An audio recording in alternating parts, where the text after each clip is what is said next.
مولاي صل وسلم دائما ابدا. اعوذ باللہ من الشیطان الرجیم. بسم اللہ الرحمن الرحیم. السلام علیکم ناظرین. ٹی وی ون سے رمضان المبارک کی خصوصی براہ راست نشریات نور رحمان عشق رمضان کے ساتھ آپ کا میزبان شبیر ابو طالب روزانہ کی طرح سحری کے بابرکت لمحات میں آپ کی خدمت میں حاضر ہے. آج پاکستان میں ہم 18 رمضان المبارک کی سحری کریں گے. دنیا کے مختلف ممالک میں ہمارے مسلمان بھائی اپنے 19ویں روزے کو اختیار کریں گے. ایک بار پھر آپ کی خدمت میں روحانی کیف و سرور سے مزین نشریات پیش کرنے کی سعادت حاصل کر رہے ہیں، اس امید، تمنا، آرزو، خواہش بلکہ یقین کے ساتھ کہ آپ ہماری نشریات کے ذریعے گھر بیٹھے ماہ رمضان المبارک کا حقیقی لطف حاصل کر سکیں گے.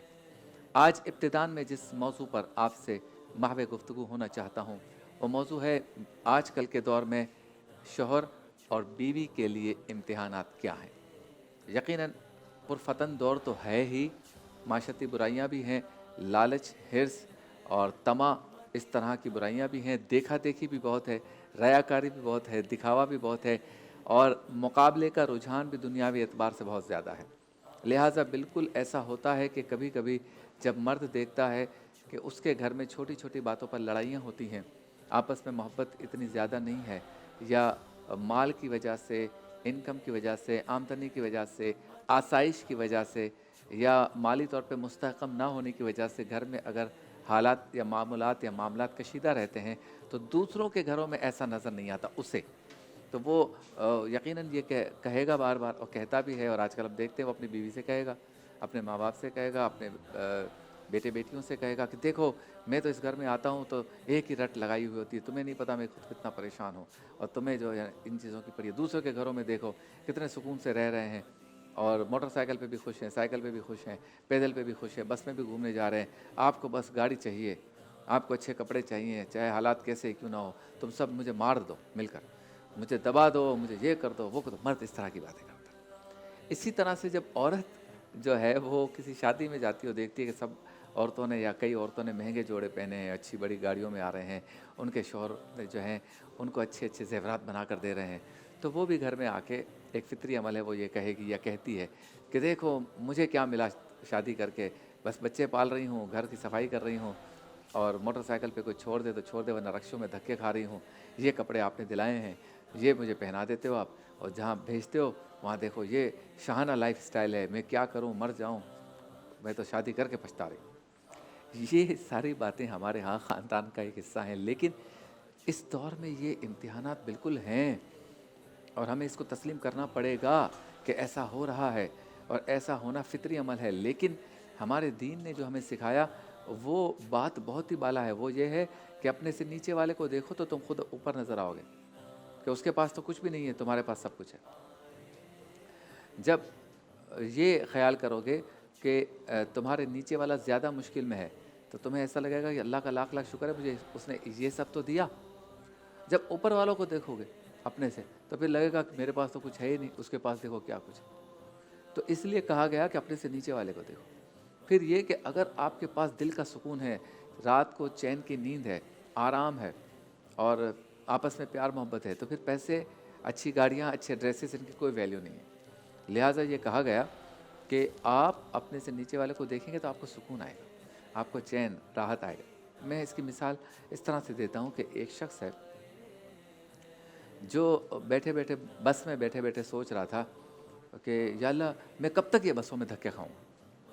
بس کی کھڑکی میں جھانک کے دیکھا، لو تھی، گرم ہواؤں کے تھپیڑے آ رہے تھے. کہتا تھا یا اللہ مجھے بھی تو کچھ دو نا. ایسے میں ایک لینڈ کروزر قریب سے گزری تو اس نے سوچا یہ دیکھو کتنے مزے سے جا رہا ہے. وہ بندہ جو ہے نا وہ کیک کھا رہا تھا، ایک ہاتھ سے گاڑی چلا رہا تھا، سن گلاسز اس نے مہنگے والے پہنے ہوئے تھے، اندر اے سی چل رہا تھا، نظر آ رہا تھا وہ اوس کی وجہ سے. تو وہ اس بندے کے شکوہ میں اور اضافہ ہو گیا. یا اللہ بس پتہ نہیں تو مجھ سے کس بات پہ ناراض ہے اور ایسے لوگوں سے تو خوش ہے. ہم محنت کرتے ہیں پھر بھی ہمیں کچھ نہیں ملتا، یہ دیکھو پتہ نہیں 1 نمبر پیسہ ہے، 2 نمبر پیسہ ہے. ایسے سوچ رہا تھا. جب وہ لینڈ کروزر گزر گئی، بس کسی جگہ رکی تو اس نے ایک بندے کو دیکھا جو وہ ہاتھ گاڑی نہیں ہوتی یوں بیرنگ والی جو ہاتھوں سے چلاتے، وہ ایک ہاتھ سے چلا رہا تھا. اس کے دونوں پاؤں بھی نہیں تھے اور ایک ہاتھ بھی نہیں تھا.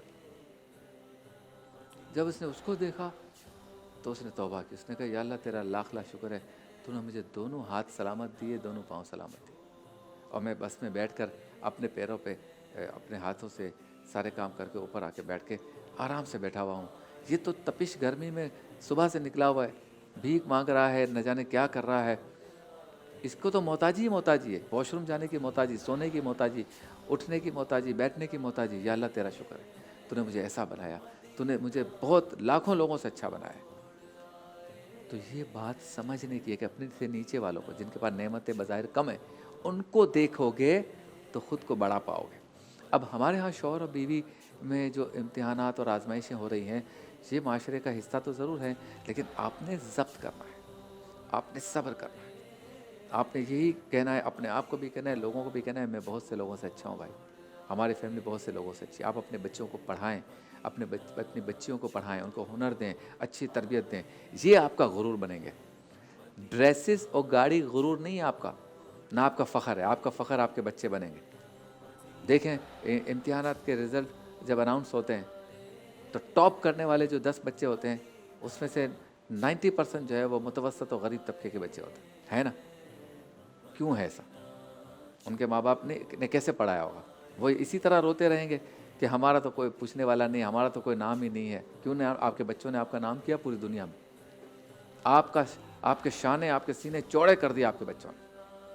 آپ اپنے گھر کا ماحول ایسا رکھیں کہ چھوٹا سا گھر ہو، لیکن کوئی بھی آئے تو کہے آپ کے گھر میں آتے ہیں تو سکون ہوتا ہے، لگتا ہے آپ قرآن پاک کی تلاوت، نماز وغیرہ بہت پابندی سے پڑھتے ہیں، حلال حرام کی تمیز رکھتے ہیں، گھر میں جھوٹی قسمیں، گالیاں یہ سب نہیں ہیں، اس لیے سکون ہوتا ہے۔ آپ کے پاس آتے ہیں تو مزہ آتا ہے، یہ فخر ہے آپ کا۔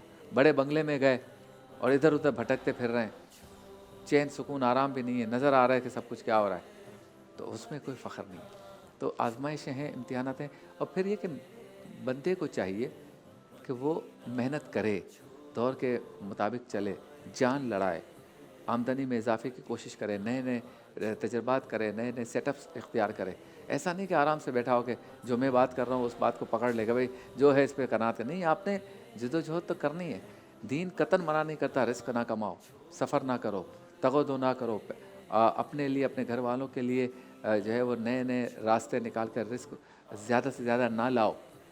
نہ فیشن کا منع کرتا ہے، نہ آسائشوں کا منع کرتا ہے، لیکن یہاں میں جو بات کر رہا ہوں وہ یہ کر رہا ہوں کہ اس بات کو لے کر گھر میں لڑائی نہیں کرنی، مل کے چلنا ہے۔ ہو سکتا ہے عورت بھی کسی کام میں آ جائے، بچے بھی کسی کام میں آ جائیں، تو اس طرح سے ایک جوائنٹ ڈیسیجنز کے ذریعے، مشاورت کے ساتھ، ہمت کے ساتھ، اور معاشرے میں اپنے مقام کو بنانے کے لیے کام اور محنت کے جذبے کے ساتھ چلیں گے تو انشاءاللہ گھر کا ماحول بہتر ہوگا اور یہ امتحانات، آزمائش ختم ہو جائے گی۔ ترتیب کی طرف چلتے ہیں۔ بی بی مریم کا واقعہ آج بیان کریں گے کلام عشق میں انشاءاللہ۔ سوال ہمارا، جواب آپ کا میں، مایوسی کس طرح سے کفر کی طرف لے جاتی ہے، اس پر گفتگو کریں گے۔ عالم ٹائم میں امر بالمعروف یعنی کہ اچھے کاموں کی طرف بلانا، اور آگے چل کے اس کو اگر مکمل کریں تو برائی سے روکنا، اس پر گفتگو کریں گے۔ مزیدار سحری میں مرغ رانی پور منائیں گے شیف معراج۔ اسلامی تاریخ میں سلطان صلاح الدین ایوبی کا تذکرہ کریں گے۔ مسئلہ کیا ہے میں ہم ذکر کریں گے کہ جب غیر قانونی کام تو سبھی کر رہے ہیں، پھر بندہ سوچتا ہے کہ میں بھی کروں گا، مسئلہ کیا ہے۔ وارفان اللہ کا ذکر میں ہوں گی نعتیں، بہار شریعت میں ہوں گے مسائل، ان کا حل، اور آگے چل کر روحانی گلدستہ، یہ سب کچھ ایک مختصر سے وقفے کے بعد۔ مولاي صل وسلم دائما ابدا۔ آمدید، ایک بار پھر آپ کی خدمت میں حاضر ہیں۔ چلتے ہیں اس سیگمنٹ کی جانب جس سے ہماری نشریات کا آغاز ہوتا ہے، یعنی قرآن پاک کی ایک چند آیتوں کا ترجمہ اور مختصر تفسیر بیان کریں گے آج مفتی غلام دستگیر صاحب۔ ایک خاص موضوع ہوگا، سیگمنٹ کا نام ہے کلام عشق۔ مدینہ چھوڑ کلام عشق میں آج قرآن پاک سے لیا ہوا موضوع ہے، اور وہ ایک واقعہ ہے حضرت بی بی مریم کا۔ جی مفتی صاحب۔ بسم اللہ الرحمن الرحیم، بہت شکریہ۔ اہدنا الصراط المستقیم، صدق اللہ العظیم۔ سیدہ بی بی مریم رضی اللہ تعالی عنہا، جو کہ عیسیٰ علیہ السلام کی والدہ ہیں، قرآن مجید فرقان حمید میں 2 مقام پر اللہ رب العالمین نے اس واقعے کو مختلف انداز میں بیان فرمایا ہے۔ آپ کے جو والد گرامی ہیں وہ ہیں حضرت عمران۔ سورہ آل عمران انہی کی مناسبت سے اور انہی کے نام کی نسبت سے قرآن پاک میں بیان فرمائی گئی۔ ٹھیک ہے۔ اچھا، عمران 2 گزرے ہیں، مفسرین نے فرمایا ایک ہے عمران بن ماسان اور دوسرے ہیں عمران بن یسہر، کیونکہ سیدہ بی بی مریم کے جو والد ہیں ان کا نام بھی عمران ہے، اور موسیٰ علیہ السلام کے جو والد ہیں عمران بن یسہر ان کا نام بھی عمران ہے، اور ان دونوں عمرانوں کے درمیان 1800 سال کا فاصلہ ہے۔ اچھا اچھا، یہ جو قرآن سورہ آل عمران میں تیسرے پارے میں اللہ رب العالمین نے سیدہ بی بی مریم کا واقعہ بیان کیا، وہ سورہ آل عمران میں حضرت عمران بن مہسان جو کہ حضرت بی بی مریم کے والد گرامی ہیں، ان کے گھر میں اولاد نہیں تھی، ان کی وائف کا نام تھا حنا بنت فاقوزہ۔ صحیح۔ تو انہوں نے ایک مرتبہ دیکھا کہ ایک درخت کے اوپر ایک چڑیا بیٹھی ہوئی اپنے بچے کو بہلا رہی ہے۔ اچھا سالوں ہو چکے تھے، نبیوں کا گھرانہ تھا اور بڑا پاک باز گھرانہ تھا، تو ان کے دل میں اولاد کی خواہش پیدا ہوئی، اور انہوں نے اللہ کی بارگاہ میں دعا کی، یا اللہ تو مجھے اولاد دے گا، ان لکی ما فی بطنی محررا فتقبل منی، یا اللہ جو میرے بچہ پیٹ میں ہوگا میں اسے بیت المقدس کی خدمت کے لیے وقف کر دوں گی۔ کیا بات۔ اچھا، اس زمانے میں اصول یہ تھا کہ بیت المقدس کی خدمت کے لیے صرف اور صرف مرد قبول کیے جاتے تھے۔ اچھا اب ہوا کیا، یہ منت مان لی، اللہ رب العالمین نے اولاد سے نواز دیا۔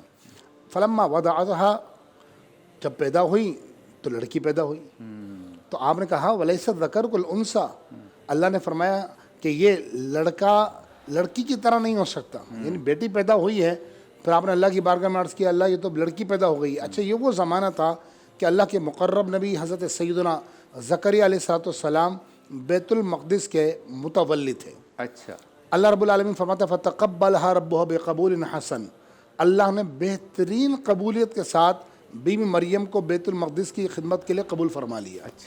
اچھا، اس کو بقبول حسن کیوں کہا قرآن نے؟ مفسرین شاہ فرماتے ہیں قبول حسن اس لیے کہا کہ لڑکے قبول کیے جاتے تھے، کبھی ایسا نہیں ہوا تھا کہ لڑکی کو خدمت بیت المقدس کے لیے قبول کر لیا جائے، وہ قبول کر لیا گیا، ایک بات۔ دوسری بات، اللہ نے قرآن مجید فرقان حمید میں شاہ فرمایا کہ وَأَنبَتَهَا نَبَاتًا حَسَنًا، اور اللہ نے ان کو بہت اچھی پروان کے ساتھ پروان چڑھایا۔ اور کیا اللہ کی نعمت تھی سیدہ بی بی مریم پر، یعنی آپ اندازہ لگائیں کہ عیسیٰ علیہ السلام نے بعد میں آنا ہے، ابھی تو خود ان کی والدہ پیدا ہوئی ہیں، اور مقام و مرتبے کا عالم یہ ہے کہ سیدہ بی بی مریم جب اللہ فرماتا ہے وَأَنبَتَهَا نَبَاتًا حَسَنًا، اللہ فرماتا ہے بہترین پرورش کے ساتھ انہیں پروان چڑھایا۔ مفسرین فرماتے ہیں قرآن نے یہ کو کہا کہ نباتاً حسناً، بہترین پرورش۔ اسی پرورش کیا تھی؟ فرمایا عام طور پر جو بچہ 1 سال میں اس کی قد و قامت، اس کی جسامت بڑھتی ہے، فرمایا 1 مہینے میں بی بی مریم اتنا بڑا ہوتی تھی۔ جو 1 سال میں بچہ بڑا ہوتا ہے اتنا یہ ایک مہینے میں ان کا قد اور جسامت اور قد و قامت اور طاقت جسم میں آ جاتی۔ اب لیجئے جناب سیدہ بی بی مریم جوان ہو گئی، اب دیکھ رہے کون کر رہے ہیں؟ وہ کر رہے کفالت میں زکریا علیہ السلام کی۔ زکریا علیہ السلام آپ کے سگے خالو ہیں، ان کی کفالت میں ہیں، اور اللہ رب العالمین نے قرآن مجید فرقان حمید میں اس واقعے کا ذکر کیا۔ اب دیکھیے یہاں ایک بات عرض کروں میں قبلہ، زکریا علیہ السلام اللہ کے نبی ہیں، اللہ کے نبی عارف باللہ ہوتے ہیں، معصوم عن الخطا ہوتے ہیں، ان سے خطا ناممکن و محال ہوتی ہے۔ نام جس طرح دن میں رات میں سورج نکلنا ناممکن ہے، میں کہتا ہوں ممکن ہے، ہو سکتا ہے رات میں سورج نکلا ہے، نبی سے گناہ ہونا اس سے زیادہ ناممکن ہے، ایک بات، اور خطا ہونا۔ حضرت زکریا علیہ السلام جس محراب میں، محراب کہا جاتا ہے عبادت کے حجرے کو، جس محراب میں آپ عبادت کر رہی ہوتی تو آپ ایک مرتبہ گئے اور کئی بار سے دیکھا کہ محراب میں جہاں عبادت کر رہی ہوتی، جو حجرہ تھا آپ کا، وہاں بے موسم پھل رکھے ہوئے ہیں۔ کلما دخل علیہا زکریا المحرابہ، زکریا علیہ السلام جب بھی محراب میں داخل ہوتے تو وجد عندها رزقا، بے موسم پھل پاتے۔ تو ایک دن آپ نے اپنی بچی سے پوچھا، قال یا مریم انا لکی ھذا، اے مریم یہ آپ کے پاس کہاں سے آتے ہیں؟ یعنی موسم نہیں ہے ابھی، پھر بھی مثال کے طور پاکستان میں آم کا موسم نہیں ہے، آپ آم دیکھیں تعجب تو ہوگا نا، ابھی موسم نہیں ہے اور بے موسم پھل ہے۔ آپ نے فرمایا کہ قالت ہوا من عند اللہ، یہ مجھے اللہ کی طرف سے عطا کیے جاتے ہیں۔ اب اس حضرت زکریا علیہ السلام اللہ کے نبی ہیں، فوراً سمجھ گئے کہ یہ اللہ کی مقرب بندی ہے، حالانکہ خود بھی مقرب ہیں۔ زکریا علیہ السلام کی خود کی دعا قابل قبول ہے، لیکن آپ اندازہ لگائیے قرآن مجید فرقان حمید کا کیا طریقہ ہے، اور قرآن نے کیا زبردست طریقہ سکھایا۔ قرآن نے ہمیں یہ بتایا کہ زکریا علیہ السلام سمجھ گئے کہ یہ اللہ کی نیک بندی ہے، اللہ کے خود اللہ کے نیک بندے تھے، لیکن آپ نے دنیا کو گویا بتایا کہ اللہ تبارک و تعالیٰ کے جہاں نیک بندے موجود ہوتے ہیں وہاں کی فضاؤں میں یہ برکتیں پیدا ہو جاتی ہے کہ دعائیں کی جائے تو دعائیں قبول ہو جاتی ہے۔ کیا بات، صحیح تو قرآن فرماتا ہے ہنالک دعا زکریا ربہ،